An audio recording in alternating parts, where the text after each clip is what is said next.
Hey guys, Adam Prowse here for question and answers time. The question I have today is, what is the best way to measure your body fat percentage? So, body fat percentage is quite hard to really accurately measure.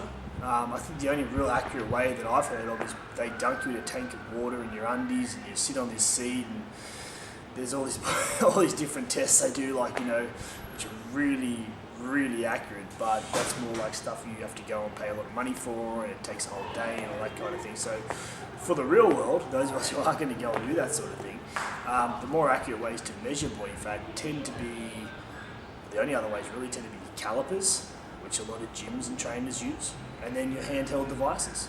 So body fat calipers, they're sort of like a big pair of like caliper tongs, and they pinch body fat off your body, and then you get readings based on how much fat it's pinched.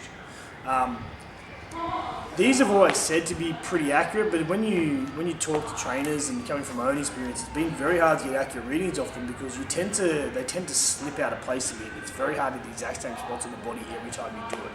So my opinion is the calipers aren't that great, and a lot of trainers will probably agree with me.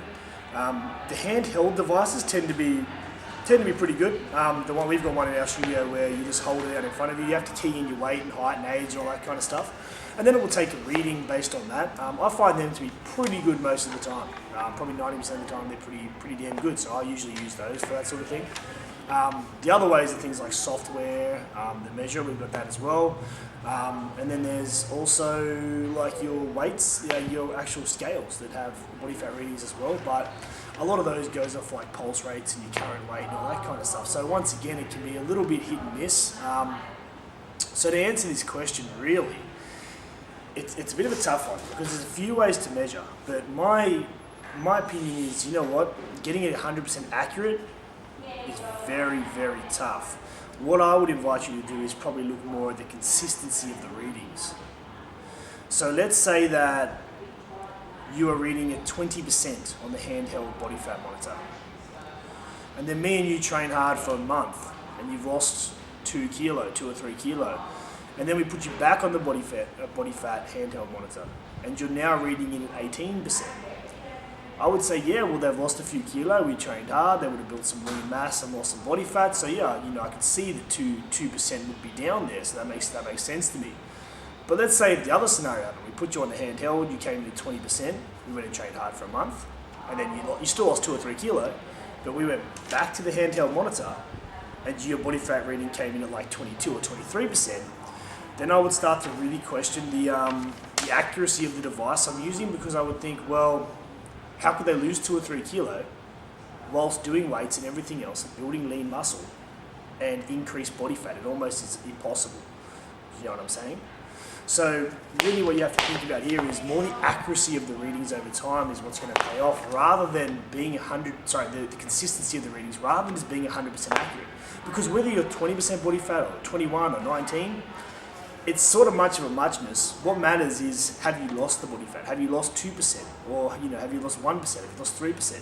You want to know more about what you've lost in body fat, rather than the exact number of actual body fat you are, unless you're going in like, a certain sport or competition that requires you to know that, but most people that listen to these videos aren't going to be going in that. So really my advice would be, look for the consistency of reading. I think you get that from a handheld body fat monitor, to my own personal opinion, or even the software we've got tends to give very consistent readings. I think it's about 2 or 3% out usually, but it's consistent, which is more important for me rather than knowing the exact number. So really, the accuracy, I don't think is as important. Most devices and things will give you within a couple of percent of the 100% correct and right answer.